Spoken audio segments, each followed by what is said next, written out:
On this week's episode of the Pit Therapy Podcast, we are joined by the lead guitarist for the band Sucker Punch, Billy. If you've been following our social media, you'll know that this band has quickly become a regular in my music rotation. We talked to Billy about his background of getting into music, especially into this scene. We talked to him about the beginnings of the band Sucker Punch and their initial rebrand from New Chews to Sucker Punch. And then we also talk about the opportunity that they had to play between periods at the New Jersey Devils game. Check out their last EP, Better Pleasures, and then their newest single, All for Nothing. Let's open this pit up. Somebody hit somebody!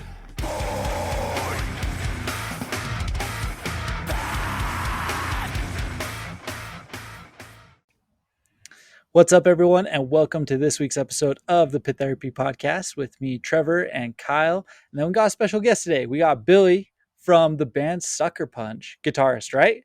Yeah, I played lead guitar. Thanks for having me on, guys. Sick.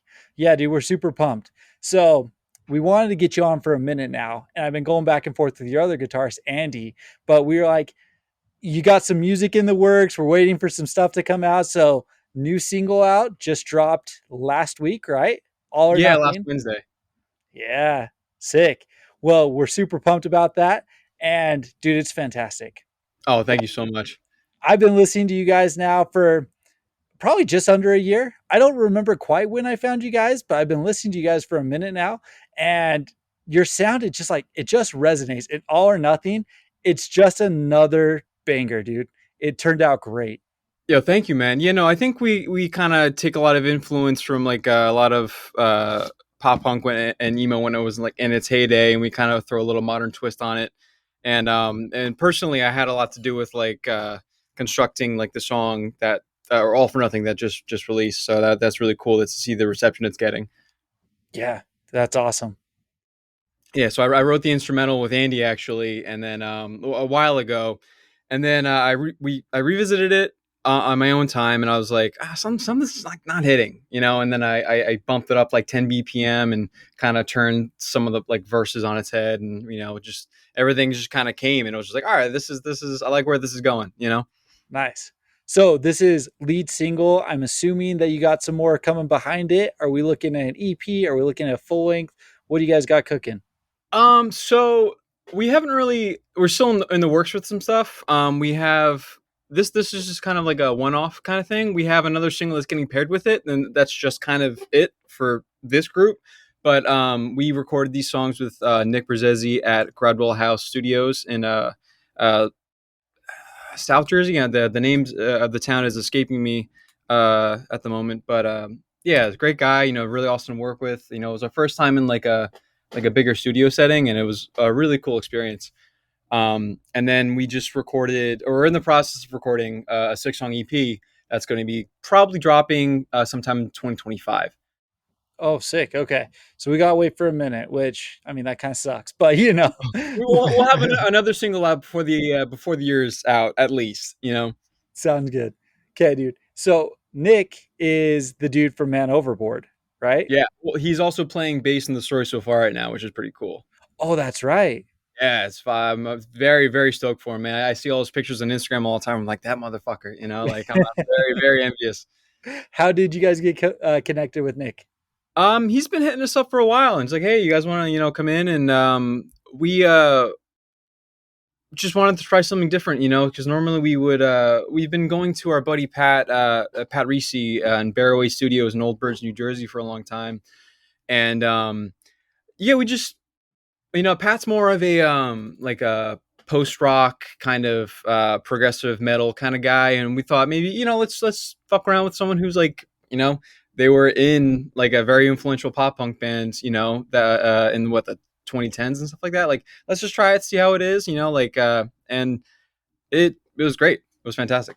That's awesome. I freaking love Man Overboard. So that was really cool to see that you were hooked up with him. Oh yeah, he's great. So you guys are based out of New Jersey then, right? Yeah. I mean, yeah, kind of. We started, Andy started this project as a way to cope with his ulcerative colitis. He was in and out of the hospital for a while, and I met Andy through our producer Pat that I had mentioned before, and yeah, and then Andy fucked off to Virginia, which kind of sucks, but like the rest of us, are Jersey. We have one guy in PA, so or East Coast, yeah. Yeah. Yeah. How does that one thing that we've talked about, like when we got into you guys and did the episode where we talked about you and stuff, was there's like this very unique defined sound from like New Jersey, that whole area. Is that a conscious thing that you guys thought of, or is it just something that you grew up with and you're like, this just sounds right to me? I think it's more that, like I think that writing music for other people kind of sucks. I want to write music for me, and it just so happens to be like that and kind of okay, Yeah. for most people. So No, I think, it's cool. And it's, me and Trevor from Salt Lake, I live in Dallas now, oh shit, okay. and we're doing this thing, where we're trying to find smaller bands from around the country. And it's just really interesting how you go to these different places and there's like these pockets of unique sound, I can see And that. I so, can see that. yeah, we heard you guys, and it was a sound that really resonated with us because we really liked it. But we're like, oh yeah, like I could have told you guys are probably from Jersey. Oh yeah. So, I mean, yeah, we grew up on like Coheed and Taking Back Sunday, Brand New, and like yeah. all this other stuff. Like all the like that era was like insane. I mean, we have so many good artists coming out, like Mike Hem. Trying to think of other. Coheed's from Jersey. I didn't know. I mean, I think Coheed's like on the border of New Jersey, New York. I think Taking Back Sunday is also around the same area, maybe. Yeah. But yeah, a lot of really cool talent coming through here. We got New York right there too. Like it's so much going on. Oh, Philly, man, like come on, it's just like a pocket. Well, and it's been like 25 years of it. Like there's a complete history just going back for ages. I mean, one of the influential bands for us is like Thursday and bands along those lines. Yeah, Thursday, Armor for Sleep, all that stuff. Like we sit here and we watch documentaries about like the Northeast, like Jersey and things like that. And you're seeing they're living in there. And so we're a little bit envious, right? So we can fake our way through it, but you actually can talk to it. So yeah, I mean, I'm very fortunate, to be where I am and to have worked with the people I had. Like a lot of cool opportunities come the way over here. It's just like a crazy good scene. Yeah. Pop punk. I think right now in Jersey is not as big as it once was, but there's still some pretty cool stuff going on. So, did you guys are you guys big pop punk fans like growing up, or did you are you? I don't know how to say this. I don't know. I like. What did you grow up on? Sometimes it's like I have a stroke and you just can't understand me, or this conversation leads into buttholes, and I'll try and stop that one. But no, I think incoherent rambling like that'll continue. Actually, I mean, I think a lot of a lot of us kind of have always been into like at least like rock. I know Andy's like been into this stuff for a while. He had a buddy, Aaron, who showed him a bunch of really cool bands, and he just got like super into it. Our singer Chris, he had an older brother that got him into a lot of cool stuff. Like him and his brother got into like Kiss, and they through their dad and stuff like that. So they were always into like rock and hair metal and shit like that. I've been into it ever since like middle school. I started to develop my own music taste. I kind of just like I started out listening to whatever's on the radio or whatever my mom was listening to or some shit. I remember the first like CD mixtape I really got into was like actually like a lot of rap and hip hop. And my buddy, his name was Vinny. He gave it to me, and I was blasting that all the time. And then I found East Coast though, right? Like Biggie. That West Coast crap. Honestly, there's like Fat Joe. There's some other people on there. So some of it was East Coast. Yeah. All right. Good. But yeah, and then I hit middle school, and then I saw people wearing Slipknot shirts, and I heard about Sum 41. I was like, ooh, that's pretty good. And I checked it out, and it just I was just like, oh fuck, this is me now. Like this is my identity, and this is what I fuck with. So when did you start playing guitar? Around the same time, middle school. Yeah, middle school. My dad got me a Stratocaster for I don't know if it was like for my birthday or something, but yeah, my dad got me a Stratocaster, and it's been love ever since. Yeah. There you go. So we're not musical at all. Trevor played plays guitar, I guess. I don't know. Do you actually play it? Yeah, I mean, I still dabble. All right. He hits the strings a couple times and then calls it music. But what's it like getting to a point where you're like, hey, I can write music? Like, how does that? Because I'm not musical. I don't understand how that happens, right? So how do you get in that space, or how does it come to you? It's a lot of it's just kind of fucking around and finding out. Like I sit down, and I'll be riffing, and then I'm like, oh, that sounds cool, and then like I'll take note of the notes in the riff I just played, and then I'm like, okay, like I can, these chords sound good over these notes. Like these chords are what I'm going to be making the chord progressions with, and I kind of just again write what I want, what I would listen to, what I like, and that's cool riffs and breakdowns. There you That's go. tight. Yeah, it's tight. There you go. So this started out, you said that Andy started the project. It was originally like New Choose, right? Yeah, we started out as a band called Nude Shoes. We were Nude Shoes for, I want to say maybe a year and a half, 2 years, maybe actually. Okay. It was a pretty different sound though, right? It was a little bit slower. It was a little bit more, I don't want to say melodic, but like you guys covered You in January by the Wonder Years. Was that during that time? We were still Nude Shoes then. Yeah, there's I'm brain farting. There's a few good records. They're called, I think, and they kind of get people to do compilations of covers. We did You in January, and we also did. Wow, Jesus Christ, I'm fucking terrible right now. You're good, man. But we did another one. It was Transit. I'm sorry, we covered Transit. Anyway, Oh, okay. yeah, we were New Choose back then. So what triggered the change and where did this develop into? You were a 6-piece for a second. Now you're back down to a 5, it looks like. But Yeah. so when did this change to Sucker Punch officially? So we released a single called Billy's Here Love I Gotta Go, and like literally like a week before COVID hit. So we dropped it, we played a show, and then everything shut down. But some of the comments.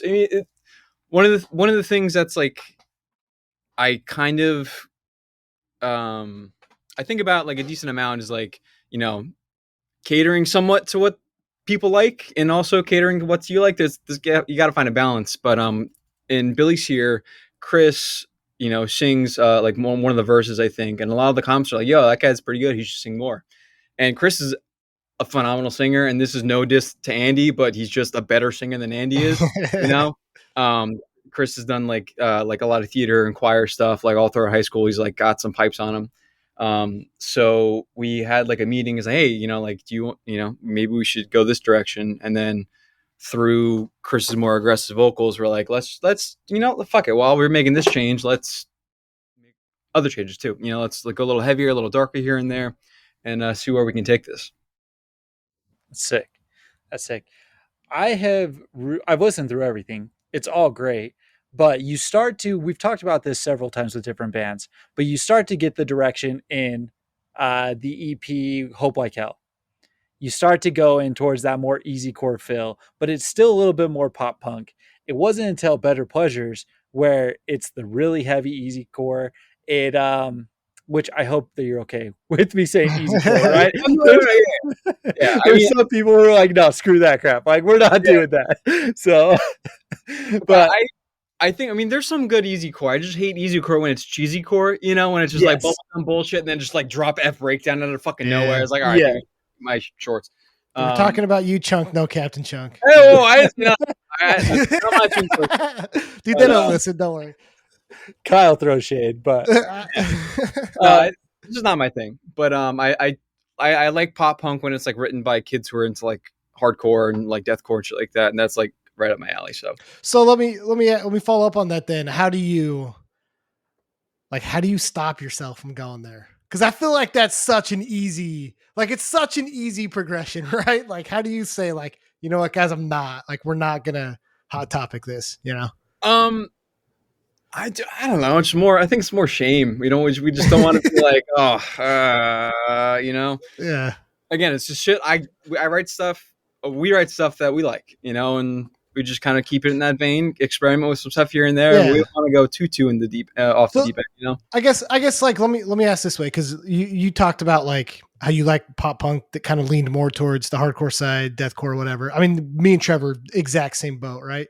Mhm. So do you guys like, if you're gonna go play tours, are you more cool with like being picked up by a hardcore tour, or like where's the bridge, right? Like where's the Yeah. middle ground of like, I no, we're gonna go play with like some pop punk band where everyone's wearing like $90 jeans or whatever, or I'm gonna go, we're gonna be the soft band on a hardcore bill. You know what I mean? Mhm. Yeah, I mean, we're down for anything, man. I just like playing shows, and I think uh, we played with a couple hardcore bands like a few times, and the reception's always been pretty okay, pretty good. Any kind of opportunity to get in front of people, you know, the hardcore audience is just a different audience, you know, like why the fuck wouldn't we try to tap into that, you know? So like we got to play to your strengths, man, you know, so we can blend into the pop punk shit, we can blend into emo, we can blend into some hardcore, post hardcore. Whoever's gonna have us will fucking be there, you know. Dude, we love that. We grew up on mixed bill shows, so we Mhm. would always have a pop punk band with the really heavy, or we would have metalcore and deathcore together, kind of thing. Like mixed bill shows were a huge thing when we were coming up. We were primarily going to a lot of shows.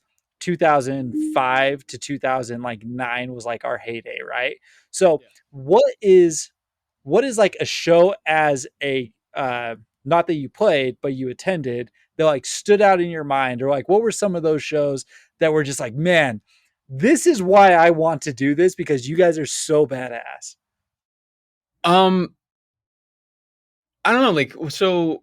I mean, I know everyone's got Warped Tour going around, like you know, coming around to them.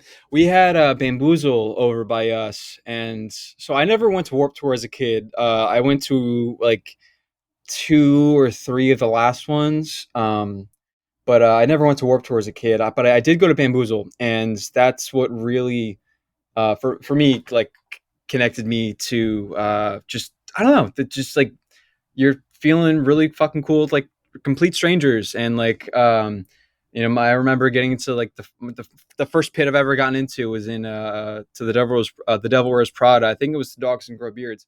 You know, it was at Bamboozle, and I was just like, oh, that guy's doing that. I'm gonna do that too, and like I felt like I was a part of something. And you know, or Haste the Day, When Everything Falls, when that shit came on, it was infectious. Everyone was, you know, singing together, like everyone was in the pits. It was uh um not like an out of body kind of thing, but like you just kind of felt part of something, you know. So that's when I was like, fuck, this is cool. I love this culture, and I want more of it. I want to be inside of it.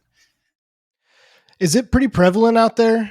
I mean, growing up in Salt Lake City, we had a really good scene, but like you're kind of an outcast when you're in there. But where, the East Coast has such a rich history in punk and hardcore and stuff, is it more accepted? Was it easier to get into growing up? Is it more prevalent out there? Yeah, I think I don't know. I never really caught any flack for being into the music I got into. You know, like you know, I it's my understanding that the older generations kind of always hate what comes after, you know. So there was some pushback that I've noticed from some of the older, you know, the older kids and stuff like that. But um, other than that, I don't think there really was all that much. You know, there was some clashing with like the scene kids and the hardcore kids, I think. But other than that, I don't think it was pretty easy to just like kind of do your own thing. At least for me, I didn't give a fuck, you know. So like I just did my own thing, listen to what I wanted to listen to, you know, wear whatever the fuck I wanted to wear, and you know, did me. So are you a scene kid at heart or a hardcore kid at heart? Um, Come I on, truth here. Were you wearing no, mascara? for real. Come on, bro. I've always loved like the Acacia Strain is my favorite band of all time. Them and Amir are like my two heavy hitters. I fucking love them both. I never really felt like a part of that scene. I felt I mean I don't know, like I was more aligned with some like the MySpace kind of era kid stuff. You know, that's like that I hold that like close to my heart. But I Yeah. was never really like a part of the hardcore scene. I was just more into the music. I gotcha. So Yeah. are you Team Amur or Team Acacia Strain when they were beefing? Um, I I didn't. I don't know. I mean, I think I was more team Casey Strain. I think I might have to go with the Casey Strain. I didn't I really think think about it, but I was like, listen, I think that that's right, but the hard "ask your girl what my dick tastes like" is a hard line, right? Like yeah, that's pretty insane. That's Frankie came in hard when he was going after him. So yeah, he did. He fucking did. I do love I love Amir as well. You know, those are two like top like metal band or deathcore bands. sick. So what are you currently listening to? Do you listen to a lot of the nostalgia stuff, or are you caught up and listening to a lot of like bands coming out currently? Like what is like on your playlist these days? Right now, you know, I go. I'm gonna go to my Spotify and cheat a little bit. You know, like I've been listening to like a lot of the stories so far as new records, some Koyo. Um, I Can't Swim's another like really cool band that Yeah. I got into like more recently. I find it now that it's like kind of hard for me to like really get into newer bands. They gotta like just bring something that's like totally like different for me. And Can't Swim was like one of the first ones to like I don't know to catch my attention like that. So I'm listening to a lot of Can't Swim. They're Um, dope, dude. So yeah, they're cool as second on fuck, that. They're man. They're good. They're awesome. way good. Yeah, I mean, so it's kind of funny. I don't know. I haven't been to like a show in a minute, and we were supposed to practice, but last minute we're like, hey guys, you want to just say fuck it and go see Can't Swim in Asbury Park? So it was like right before Christmas time. They had like a holiday show, and then we just skipped practice and all went as a band, and you know, and then we played with them in Virginia Beach, which is fucking sick, incredible It's way experience. cool. And then we had him on as a feature, and it was like, Yeah, really cool. Yeah, that's incredible. yeah, Yeah. That it's really song, cool. it's awesome. I freaking Oh, love that thanks. song too. Yeah, So, he came over and I recorded it. It was really cool. dude, that's awesome. It's been interesting getting into this podcast. So we grew up like in the music and listening to the music, right? But like Kyle said, we're not really musicians. We played in a silly high school band. Yeah, But since we've started this podcast and we've started talking to people like in the scene that we typically wouldn't, it really is incredible, like the reception and just like how kind and generous like people are with their time and yeah, being willing to like come and do things. And like that is like a perfect example, right? Like I think I read somewhere that you guys were just like, listen, we just took our shot. Like we were playing the show, we just asked him, he's like, oh hell yeah, we'll hop on, and it's kind of the same reception, right? yeah. Pretty much, man. Yeah, we just said, hey, like we're dropping some stuff soon. We'd love to have you on a feature. And he's like, yeah, just hit me up later. And then we did, and like it was like kind of up in the air for a second. They like it was getting closer to when we were supposed to like track it and release it. But they were having some van issues and stuff like that. But yeah, we made it happen. It was fun. That's incredible. That's Yeah, I incredible. mean, I don't know. I mean, like, I wouldn't discredit yourselves, you know, as like as far as your musicianship goes. You know, being in like high school bands, man. Like, I think there's a lot of innovation that comes from um inexperience, if that makes sense. I don't mean that in a bad way. You know, like if you want to fucking do it, a lot of kids will sit down and make it happen. You know, like I don't want to discredit, you know, anyone for you know what I'm saying. I Like, 100% agree with you. I was strictly referring to us because we did not develop, right? We stopped at that point, and that was probably a little bit on our end. Like we probably should have stopped, in all honesty. But at the I same don't know time, that we should have started. People, because I wore as a joke like cut off jeans that were really short. You mhm. know, Oh yeah. I shouldn't have done that. You know. Oh dog, I was doing the same exact shit. I was, dude. I think back to my past self and I cringe a lot. You know, so if you're not doing that, you're not growing. You know. right, right. So, what was like your first band? So actually, me and our current singer Chris, we've been like buds, like best buds since middle school. So we had like a band where we had like a riff and kind of something going. It was never made it out of anything. That was like the first like kind of time we dabbled. Then I joined a kind of like hardcore-y kind of thing. And we played a couple shows. It never really fucking went anywhere. I've only been in like this is my third band. You That's know, awesome. this is like my third actual band. So like that was that first hardcore one. Then I was in a pop punk band with Chris. Again, so we've been doing music for quite a while, and then we played like kind of strictly pop punk. We did that for a while, and then I was like, this isn't for me anymore. And then it kind of fizzled out. And then I met Andy, and kind of Here we brought it all back together. Dude, that's awesome. So we here in Utah just got an NHL team, right? Oh, We bought the Arizona Coyotes.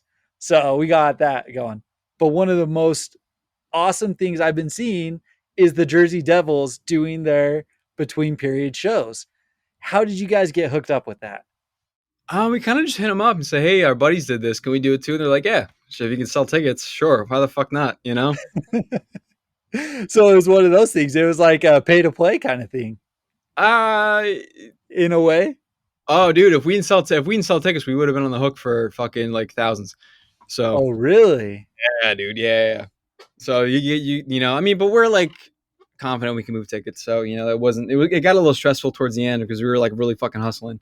But yeah, you got to move ticket. I mean, I get it. Like why the fuck would they take give you the time of day and move tickets? Like a lot of people talk shit and pay to play, and I understand it. It's fucking sucks, but also why are they gonna bring you in if you can't bring people? They want some sort of guarantee or some sort of insurance.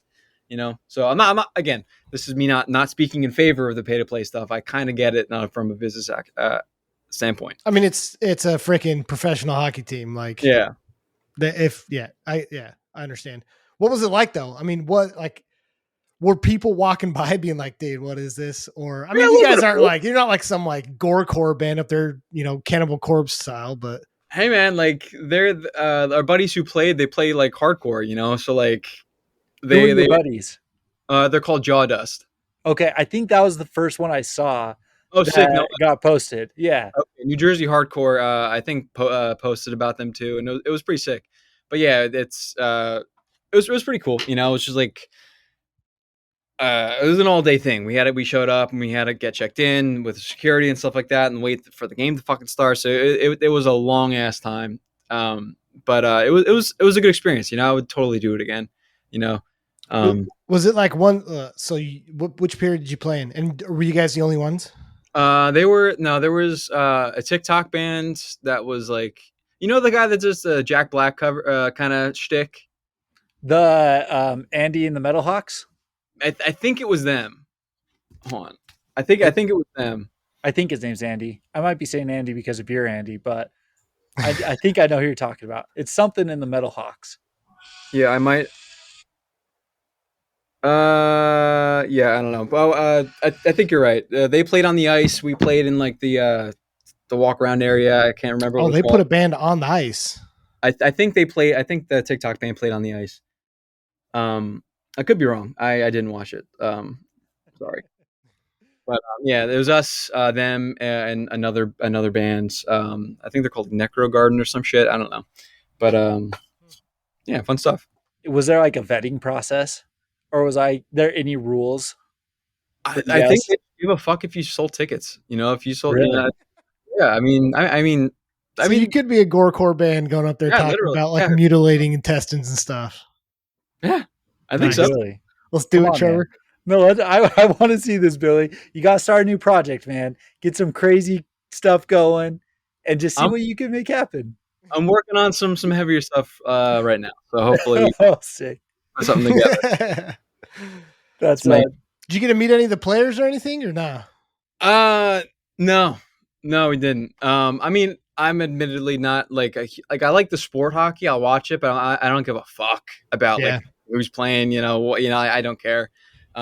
Chris is actually a Rangers guy. So he was like, "Oh, I gotta get out of here." Did he like rep a Rangers jersey or anything? No, we didn't want to do that, dude. Because some of these people are fucking serious, man. We were offloading and like a lot of like after the game, we were like loading all our stuff out, and I guess some of the fans were waiting outside for the team to come out to say hi, and they thought we were holding the team up, and they were like giving us a lot of shit, and like I'm just loading my car up, man, and like they were throwing around like F slurs at our one guitarist who was actually gay, so it's like, oh yikes, that's kind of dicey. Um, Sheesh. yeah, it did, yeah. So hockey fans are fun stuff. Yeah. That's crazy. So, well, so what's on the docket, right?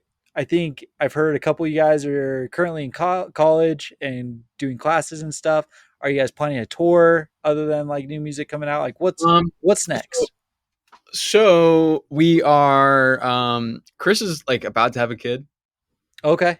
Yeah, so that's kind of what's going on right now. Chris is having a kid, like probably any day now. Sick.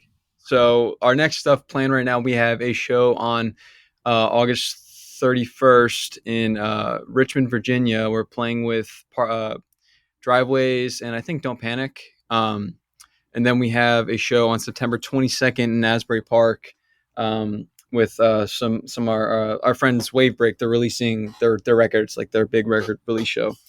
But until then, we're just finishing up this record and getting shit out there. Trying to do as much as we can. Dude, that's awesome. That's awesome.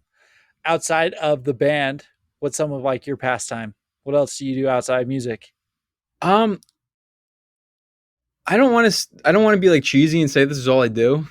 Um, but I work, I hang out with my girlfriends, and I do a lot of music stuff. So I also do like other stuff for the band too. Like I'll do some graphic art stuff, some demoing, and I kind of I'm really into this stuff, so I kind of focus a lot of my time on it. Come on, dude. There's got to be some like guilty pleasure thing that's like you're a level 5 dungeon master or something. You know what I mean? Like, Trying to get back into working out. Like I'm all trying right. to I'm trying to think, man. Like I literally I work a lot and then try to save money and then See, use it. Trevor, this is why people like him make it, and you and I didn't making music. All right, so Fair. You got it, dude. Yeah, it's a fucking lot, and a lot of people don't realize how much like work and effort like goes fucking into it. It's a lot, and especially, I think about it all the time, and I mean, it's especially now because you guys have to worry about all the social media crap. You talk about graphic design, like, I mean, people didn't really do that back then. dude, it's a double edged sword, man. Because like on one hand, like a lot of people like talk shit on like the Spotify stuff going on, but like I'll look at our analytics right now, man. Like if we were doing this fucking 20, 30 years ago, like we wouldn't have we got listeners in fucking UK, Canada, Australia, Germany, like all these cool spots, and like we wouldn't have had that. We wouldn't have broke it past like the East Coast ever, So I think there's a lot of really cool stuff if you make good use of the tools that you have. It is a lot, so it's overwhelming, um, and it seems like the pool is bigger than it's ever been, which is like very hard to be the loudest, to get people's attention and shit like that. So, you know, it's a That lot of is huh. that's true. Like it is crazy to think just how wide your reach can go at these days. Like we asked this to we talked to Mike Perez of No Bragging Rights recently, Oh shit. Okay. and we asked him like how he felt about social media and like the necessity of it.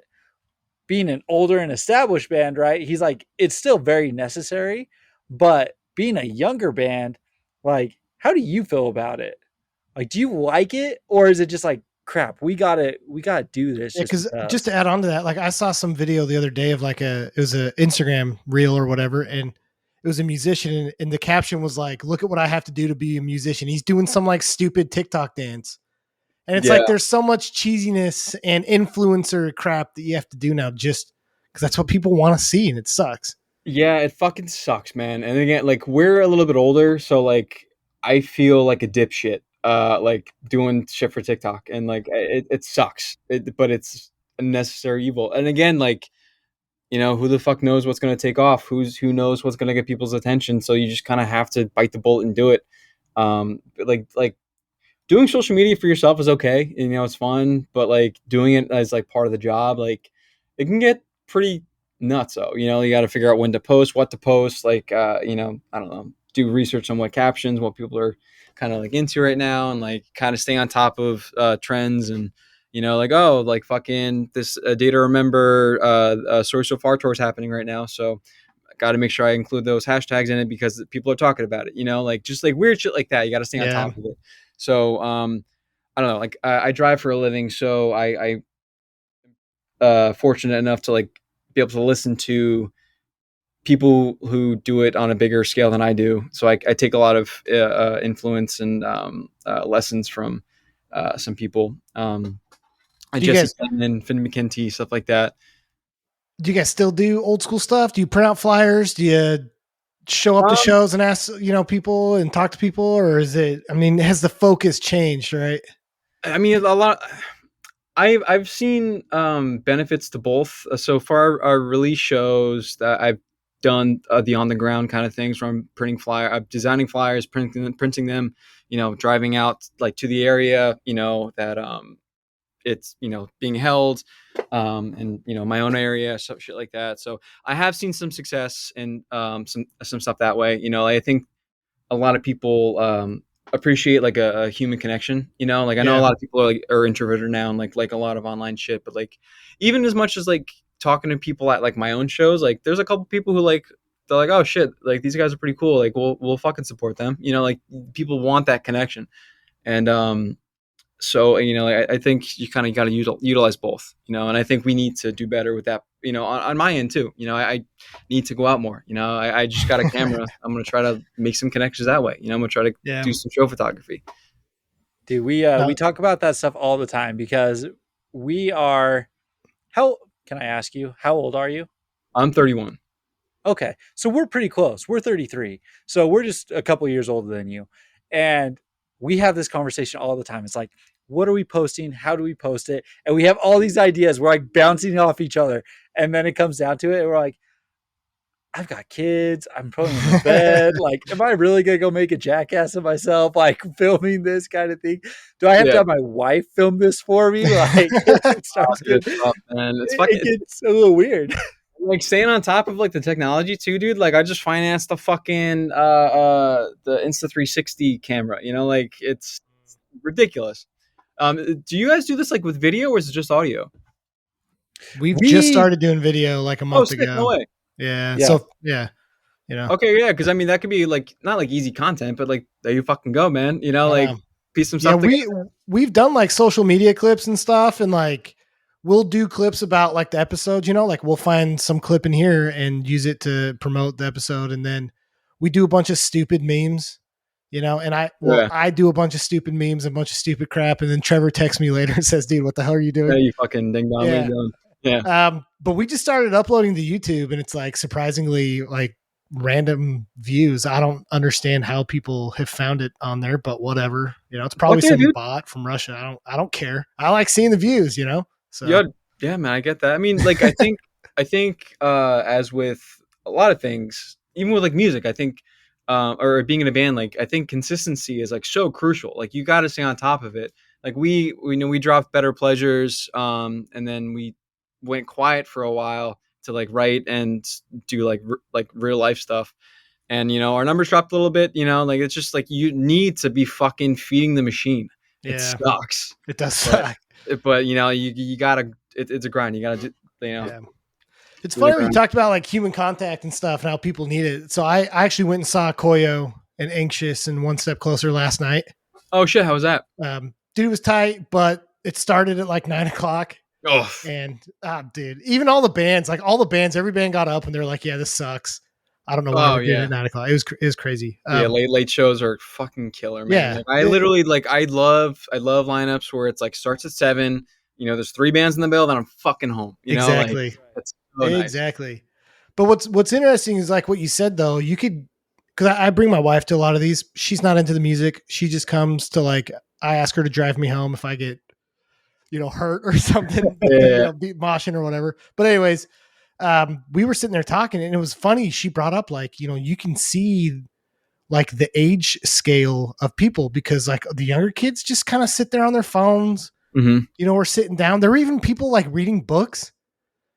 But then Interesting. like there's like this big group of like older generation, older heads, gray haired guys that are like laughing Up and there. talking, and like, and I'm like, you're walking around just talking to people, and like the younger kids don't do that. I mean, that's just me being like old and grumpy seeing that, but Mm. it is interesting, right? Because you talk about how like you have to do social media because Yeah. that's what these kids do, and I kind of miss just talking to people, I think hardcore and punk and metal kind of had a shift once COVID hit. I think once it went like more, everyone was like struggling to keep their their bands alive, so everyone was like rushing to these apps and stuff like that. And I think a lot of kids found like a lot of this like aggressive music through TikTok, so like they don't really, I think a lot of kids missed out on like learning what show etiquette was and stuff like Yeah. that, and like really missed out on I mean, I love the dog piling. I love like people getting to the microphone. Like I love that shit. And it bums me out to see people not be as into it, Yeah. um but I also understand like some of the crowd shit isn't for everybody. Like I low key am not a big fan of crowd surfers, like personally, but like more so just because I don't want to fucking break my neck when Yeah. you know I don't know. When I used to see a lot of Dispute all the time, and it was just like fucking nonstop. Like, oh fuck, shit, like nonstop. It was like, oh, okay, this is annoying. I'd rather just be in the pit. Yeah. Yeah. There was a point last night where like I went up and it was like dogpiling and stuff because the guy from Koyo was handing the mic. Yeah. And so I'm gonna get up there. But like my wife was saying that she like kind of stood in the back and then stood in front of someone and turned around and apologized for blocking their view. Yeah. And I was like, you don't have to do that. That's all right. It's all right. It's kind of funny because like my girlfriend is in a similar boat to yours, to where like she's not into this stuff, and I brought her to Philly to see the Acacia Strain, and then she's like, what the fuck is going on, like Wrong show, dude. Yeah. Dude, I mean, she's a good girl. She hangs, man. I really appreciate her for entertaining my bullshit, but it's cool, there was like a new world to her, and she's like, oh, it's interesting, like just seeing like not like I'm some sort of like a like expert, but she's like, oh yeah, you seem to have like when the breakdowns are coming, when to like, the movements are, people are gonna start going hard, moving and shit. Like you feel it. It's like, yeah, I've been doing this for fucking ever. It was funny. I had an experience with that. I saw 4 Year Strong, and it's again not heavy, right? But 4 Year Strong came through on their Enemy of the World tour like a couple years ago, Okay. and my wife loves 4 Year Strong, so we were up front, we were against the stage, we were singing along and stuff. But Rise Like Legend started to play. I pushed back and I was going into the pit, and I was just like having fun, swinging, dancing, and all that kind of stuff. And as soon as it was done, I pushed right back through to the front and got right back to my wife. And some kid grabbed me. He's like, dude, you've done this before, haven't you? I'm like, bro, I've been doing this for like 20 years now. Like, man, yeah. Like, how many shows have you been to if like that like shocked you kind of thing? So just kind of weird. I don't know. Like, and again, I think it is a cool thing that a lot of people are getting exposed to like hardcore and punk through TikTok. I just wish they, some people got into it more. Like yeah. I miss when it was like fucking really aggressive. Yeah. I remember seeing some bands back in the day. I was like, holy shit, like this is getting dangerous. Like some of that stuff. Maybe it's probably for the better. It's not there anymore, but I miss the aggression. I miss the potential danger. I tell my wife that. I was like, that's why I go to these shows. Is like the old heads need to pass the torch down. If you listen to our pod, you hear us tell the story of when the first time we saw Shai Halud, and it was a bunch of like 40-year-old guys with face tattoos. And I was like 16, 17, I'd been to a bunch of shows and moshed a whole bunch, but I stood in the back because I was like, it's, there's a pecking order and I'm lower on the food chain. I'm going to let those guys beat each other up. And and I'm also going to get my shit rocked if I get in there. Yeah. So like but I learned that, like you learn, and some of these kids, they just, that's why we got to keep going. I got to, break out the I'm coming out of mosh retirement shirt and go. And You know, keep And then wake up the teaching these next kids. morning all sore as shit, you know, Yeah, like no, I'm way sore from last night, dude. I didn't even go that hard. yeah, that's funny. I remember, I don't know when I was younger, like I remember seeing like videos about like FSU and shit like that, and like being like, oh shit, like this shit gets pretty fucking rowdy and dangerous here, Yeah. man. Like, I so was that we were kind of stuff. talking about that just like a week ago, that like Beyond Straight Edge or something like that. They came out that was Maybe on in the YouTube. documentary is what Boston that was. beatdown. Yeah, exactly. They had like some of the like young kids in the bands and stuff, and then they were talking to the crews like, dude, we used to watch that stuff all the time. That Oh was yeah, great. but also like I don't know, like did you? I don't know if these are like not like wives' tales, but like old like fucking made up stories. But like I've heard of people like moshing with like nails in between their fucking fingers and shit, dude, like their knuckles. I'm like, all right, dude, you know, like I'm out. You know, like I Yeah. got, you know, if I see that, I'm just leaving. Yeah, I Yeah. mean that might be wives' tales. Like there was some pretty crazy stuff growing up around out here, but there was no nails and fingers kind of thing. No, But I mean, I knew you a never guy know. that said he used to put like padlocks in his shoes, so when he kicked people, it would like hurt more, you know. But even then, I'm sitting here thinking, though, I'm like, dude, like, what kind of shoes are you wearing that you could stuff a padlock in there? Like, are Hey, you you buy wearing like shoes three just shoe for sizes this? too big? Like, it Yeah. falls off. So Wearing I don't clown shoes with locks on. know. Yeah, probably. But all right, man. Well, hey, we won't keep you too long, but I do have one more question. Go for it. So, what is your personal ideal lineup for Sucker Punch to play?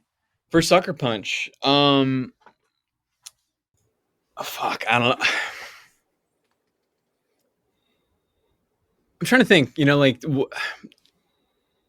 And this can be current bands or this can be like past bands that you're like, dude, just come back. Let me just play one show with you. I mean, I don't know. Like one of the bands that kind of really one of my favorite records of all time is Most of the City Soundtracks Commit This to Memory. Nice. That's probably like my 10 top 10 records of all time. I'd probably say like if I could do play with Motion City when they do cover to cover that. I would love to play with the Story So Far. A Day to Remember, you know, they're fucking legends. You know, I would love to play with the Day to Remember. If they didn't play anything, no. Sure. Okay, I'm glad you quantified that for us. So. homesick, and earlier. Like, I mean, even some of the stuff after Homesick, I do fuck with What Separates Me From You and Common Common Courtesy. courtesy. They got some bops, man. I dig it. So anything from those records and below, I'm here for. I mean, Story So Far is just fucking phenomenal. So if we had to cap it off at 4, maybe those bands. I think that's what I would. I solid. think I'll get there. Yeah. Who's the headliner on that for you? I mean, I think A Day to Remember has to be. You know, they're fucking massive. Yeah. All right. Well, I mean that's it for me. Kyle, you have any other questions? No, I don't have any other questions, man. It's super good to talk to you and get to know you. We gush over you guys. We think you're awesome. It's like we're a huge fan of that older Day to Remember sound. It's very unique. You know, it's very different. You guys, I feel like, are a very fresh, new version of it that does it unique. And we're big fans of Sucker Punch and excited to see what you guys do next. Come out to Texas, you know. Hey man, I would fucking love to. And like seriously, thank you so much for even giving us the time of day. You know, like it's very cool to see the reaction that we get out of some people sometimes. And you know, it I don't know. Again, like the fact that anyone gives a shit about what I'm doing, you know, is like it's really cool. And like I love, you know, I don't know, you know, I've spoken about this a couple times, but like I don't know, we get like messages sometimes about like, hey, like you should really help me out, and like you know, with this kind of stuff I'm going through, it's really relatable, and like you know, you help me out, thank you, and like I don't know, it's cool. It's really cool that we get to connect with people that way, and you know, people like you shouting us out, you know, hanging out, like fucking sick. So I appreciate you guys. Thank you so much. Yeah, for sure. Of course. I mean, in like on a not like cheesy level, like it's a cool way because my son can sing to like your guys's the like. Oh, that's really cool. Shoot, sorry, I'm really bad with names. What's the first song off the new EP? Incognito mode. Incognito mode. Yeah, yeah. dude, my kid can sing like every word to that, and it's awesome as a father to like bond with him to That's music so like sick, that. man. So. I mean, I had a similar situation. Like my dad remarried and he had a kid, or my stepbrother, or half brother. I'm sorry, Jake, and it was the front bottoms. I would drive around with him in the back seat, and Oh, he'd be heck yeah. the front bottoms be going fucking nuts. So like that's a really Yeah. cool like kind of moment there. That's awesome. Yeah. Dude, awesome. Well, for real, dude. Absolutely love everything you guys are doing. It's incredible. We are looking forward to the next single to drop, and then early 2025, I believe you said, for EP kind of thing coming out. Super stoked on it. Shout out some social medias if you can remember social medias, and we'll make sure to tag them as well. Yeah, if you could tag it, that'd be great. But Sucker Punch underscore EC. No vowels before the EC is our Instagram. There's a bunch of other weird ones. We should probably make them all the same. But yeah, Sucker Punch EC for most other things should be good for Twitter and Facebook. Cool. Cool. Well, I'll make sure we get those in there. Yeah. The last thing I'm going to say is we went this whole episode without talking about Trevor in his basement. Are you murdering someone down there? Yeah. Listen, are you okay? I have my my in-laws in town currently, and so I normally record, and my office is directly below the guest room, and this is just a little bit of a later episode, and I was like, I'm not going to do it, so I came into the dungeon, and yeah, fine. I'm glad you kept all your plastic sheets and stuff out of view, you know. So we talked the Black Dahlia last week for our episode, and I took some inspiration. There's a corpse hanging in the back, so there we go. Jeez. I appreciate it, guys. Thank you so much. Yeah, man. Okay, we'll appreciate you, and we'll catch you guys soon. Peace. Bye.